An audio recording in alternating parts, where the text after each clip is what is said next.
बिहार वो जमीन जिसने भारत की राजनीति को सबसे गहराई से समझा है, जहाँ से लोकतंत्र की जड़ें निकली है और जहाँ आज भी हर 5 साल में एक सवाल गूंजता है, कौन बदलेगा बिहार की तस्वीर। जब कभी सत्ता अकेले पाने में कोई बंधन होता है, सुना है तभी तो आपस में गठबंधन होता है। ये पंक्तियां वर्तमान भारतीय राजनैतिक स्थिति पर पूर्णतः लागू हो रही है। सत्ता की चाहत, लोकतंत्र की जरूरत और संविधान का पालन करते हुए जब कभी एक दल को बहुमत नहीं मिल पाता है, तब शुरू होता है राजनैतिक समझौतों का दौर।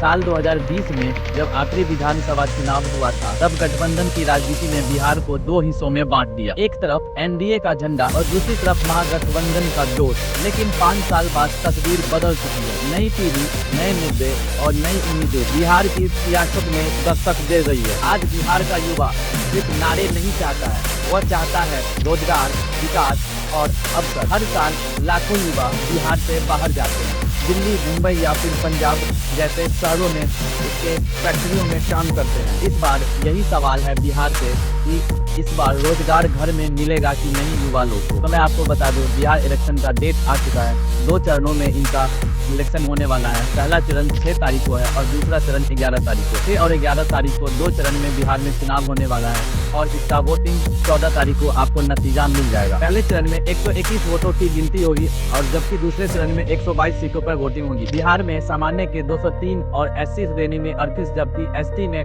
2 सीटें हैं। बिहार में लगभग 7.43 मतलब 7.5 करोड़ वोटर है, जिसमें से 3.92 करोड़ पुरुष हैं और बाकी इसमें 17-18 ट्रांसजेंडर वोटर भी इसमें शामिल। चुनाव आयोग ने इस बार कई नई तकनीक लागू की है, जैसे हर बूथ पर वेबकास्टिंग, डिजिटल वोटर सेंट्रलाइज और पारदर्शिता के लिए सख्त निगरानी की जाएगी और करीब 7 करोड़ मतदाता इस चुनाव में अपनी भूमिका निभाएंगे। हर वोट बिहार के भविष्य को दिशा को तय करेगी। राजनीतिक मोर्चे पे इस बार मुकाबला बेहद दिलचस्प होने वाला है। एक तरफ है एनडीए गठबंधन और दूसरी तरफ है बीजेपी और जेडीयू साथ है, जिसका कमान संभाल रहे हैं तेजस्वी यादव। कुछ नई पार्टियां जैसे कि पीके का अपना जनसुराज भी इस बार चुनाव में उतरने वाली है और कुछ स्वतंत्र उम्मीदवार भी इस बार मैदान में हैं, जो पुराने समीकरण को चुनौती दे रहा है। जहां जातीय समीकरण बदल रहे हैं, तो कई युवा वोटर अब मुद्दों पर बात करना चाह रहे हैं, न कि सिर्फ जात पात पर। बात सिर्फ सत्ता की नहीं है, बात है सड़क, स्कूल, अस्पताल और बिजली की। पिछले कुछ सालों में विकास की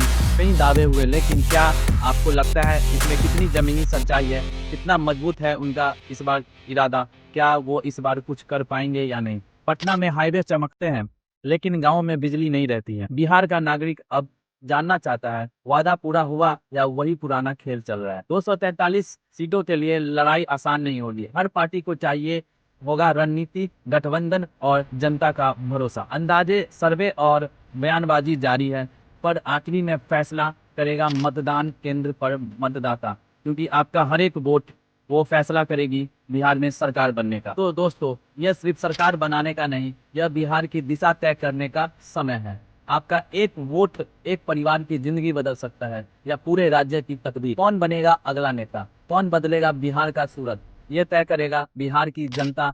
इसलिए सोचिए, समझिए और जरूर वोट कीजिए, क्योंकि लोकतंत्र में असली ताकत आपकी उंगली पर है। आप अपने उंगली से किसी को विजयी बना सकते हैं। तो 6 तारीख और 11 तारीख को अपने मतदान केंद्र पर जरूर जाएं और बिहार के तकदीर को जीतने में आप अपना वोट का सहायता करें, क्योंकि आपका एक वोट आपके सरकार बनने को तय करेगा और आपका भविष्य को तय करेगा। अगर आपको वीडियो पसंद आया हो, लाइक कीजिए, शेयर कीजिए और नीचे कमेंट में बताइए कि आपके हिसाब से बिहार का सबसे बड़ा मुद्दा क्या होना चाहिए। तो हम लोग मिलते हैं अब अपना अगले वीडियो में। जय हिंद, जय बिहार।